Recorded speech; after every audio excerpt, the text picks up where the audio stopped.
ফজরের সুন্নত এবং ফরজের মাঝখানে আরও একটা আমল পাওয়া যায়।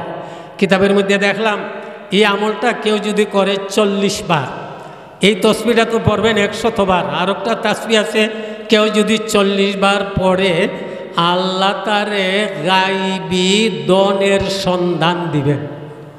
আল্লাহ তারে গাইবি দনের সন্ধান দিবেন, খবর দিবেন। দোয়াটা কি? ইয়া হাইয়্যু ইয়া কাইয়্যুম লা ইলাহা ইল্লা আনতা বিরহমাতিকা আস্তাগীথ। ইয়া হাইয়্যু ইয়া কাইয়্যুম লা ইলাহা ইল্লা আনতা বিরহমাতিকা আস্তাগীথ। ইয়া হাইয়্যু ইয়া কাইয়্যুম লা ইলাহা ইল্লা আনতা বিরহমাতিকা আস্তাগীথ। আপনি যদি ফজরের সুন্নত ফরজের মাঝখানে 40 বার পড়েন, আল্লাহ তো আপনাকে সাহায্য করবেনই, বরং গাইবি দনের সুসংবাদ, গাইবি দনের সন্ধান আল্লাহ আপনারে দান করবেন।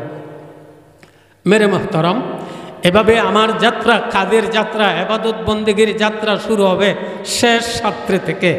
শেষ রাত্রে থেকে আয় রে হায়, কিয়ামতে পরকালে আয়েশা রাদিয়াল্লাহু তাআলা না প্রশ্ন করেন নবীর কাছে, নবী, কোনো মানুষদেরকে আল্লাহ তাআলা পরকালে বেলা হিসাব বেহেশতি বানিয়ে দিতে পারেন? নবী বলছিলেন, যারা শেষ রাতে উঠে নিরিবিলি বৈশা বৈশা কান্দে, কান্নার অভ্যাস করে, তাহাজ্জুদ পড়ে, আল্লাহ তাদের পরকালে হুকুম দিবেন, তুমি হাসতে হাসতে বেহেশতে চলিয়া যাও। এই জন্য আমরা যারা দায়িত্বশীল, মাফ করবেন আমাকে, মাদ্রাসার দায়িত্বশীল যারা আছেন, সংগঠনের দায়িত্বশীল যারা আছেন, গোষ্ঠীর দায়িত্বশীল যারা আছেন, আপনি তাহাজ্জুদ পড়েন, পড়ে পড়ে আল্লাহর সাহায্য চান, আল্লাহ তাআলা আল্লাহর গায়েব থেকে সাহায্য করবেন। এটা আল্লাহর নিজাম রয়ে গেছে। এইভাবে আমি যখন ফজরের নামাজ পড়ব, আমার কথা শুরু হয়েছিল যে জহরের নামাজের সাথে সাথে আমরা কি আমল করব। এই একটা আমলের কথা বলছি, যে আমলের 7টা লাভ। আর হইল, আপনি যখন 5 ওয়াক্তের নামাজ পড়ে নেবেন, ফজরের নামাজ আপনি পড়ে নিলেন, সাথে সাথে ভারতবর্ষের সবচেয়ে বড় আল্লাহর ওলি হাজী ইমদাদুল্লাহ মুহাজিরে মক্কি রহমতুল্লাহ আলাইহি, ওনার পরীক্ষিত আমল আপনি 25 পারায় আছে সূরা শুরা, তার 19 নম্বর আয়াত, আল্লাহু লাতীফুম বিইবাদিহি ইয়ারযুকু মান ইয়াশা ওয়া হুয়াল কাউইয়ুল আজিজ। আপনি যদি 70 বার করে পড়ার অভ্যাস করেন, হাজী ইমদাদুল্লাহ মুহাজিরে মক্কি রহমতুল্লাহ আলাইহি বলেন, এটা পরীক্ষিত আমল, এই আমলওয়ালা কোনোদিন অভাব চিনবে না। আল্লাহু লাতীফুম বিইবাদিহি, আল্লাহ তাআলা আল্লাহর বান্দাদের প্রতি বড়ই মেহেরবান। কেমন মেহেরবান আমরা সব কথা বলতে পারি না। হায়াতুল হায়ওয়ান কিতাবে একটা ঘটনা আসে, আল্লাহ কেমন মেহেরবান একটু শুনেন, একটু অনুমান করেন। একটা লোক তবুক এলাকা দিয়ে রওনা দিছে, একা একা, কেউ তার সাথী না। হঠাৎ করে পুরাতন একটা কুয়ার মধ্যে হুসুট খাইয়া পা পিছলে যাইয়া পড়ে গেছে। এত নিচে পড়ছে, কেউ তাকে দেখে নাই, কেউ ডাকলো কেউ শুনবে না, এমন অবস্থায় আছে। মনে মনে ভাবতেছে, আমার তো মরা ছাড়ার কোনো উপায় নাই। আপনারা বলেন, কেউ না দেখলেও আল্লাহ দেখছুননি মাতুন্যাস, ইয়াকিনের তো দুর্বলতা আমাদের। আল্লাহ দেখছেন, আল্লাহ আরশে বসে হাসেন যে বন্দা কি বলছো, তোমাকে কেউ দেখে নাই, আমি আল্লাহ তো দেখছি। কেউ তোমার ডাক না শুনলো, আমি শুনতেছি রে। চলতেছে, মনে মনে ভাবতেছে, মরণ ছাড়ার উপায় নাই, কয়দিন আমি উপবাস অবস্থায় থাকব। এর মধ্যে দেখা যায় একটা বিষধারী সাপ তার ওই কুয়ার দিকে, তার দিকে যাইতেছে। মনে মনে কয়, কিছুদিন হয়তো বুকা থেকে মরতাম, সাপটা এই তো আমারে খাইয়া ফেলাইবে। সাপটা তার কাছে আসার পরে দেখা যায় খাওয়ার কোনো ভাব না, বরং তার লেজ দ্বারা তার গায়ের মধ্যে ফেস লাগাইয়া আস্তে আস্তে উপর দিকে টানতেছে।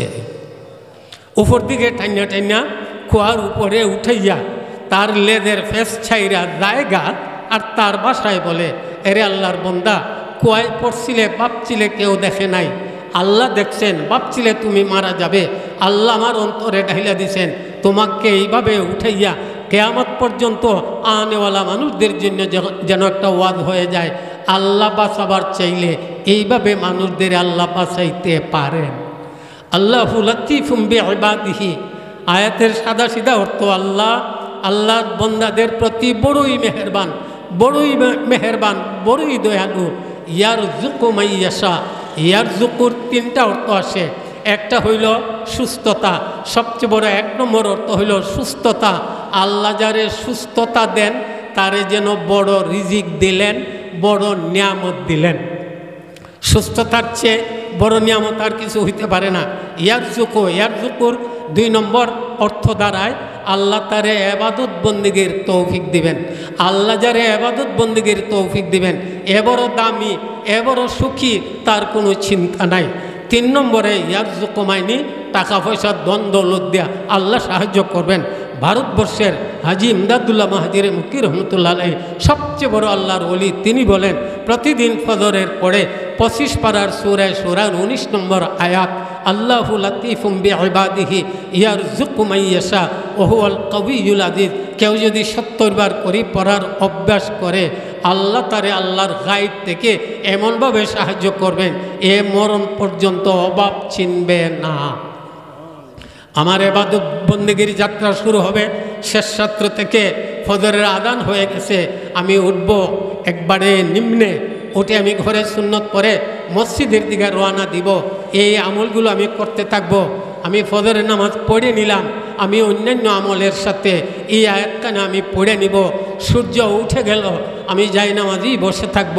প্রয়োজনে যদি আমার ঘরে যাই গেলাম, সূর্য ওঠার পরে আপনি 4 রাকাত ইশাক নামক নামাজ পড়েন।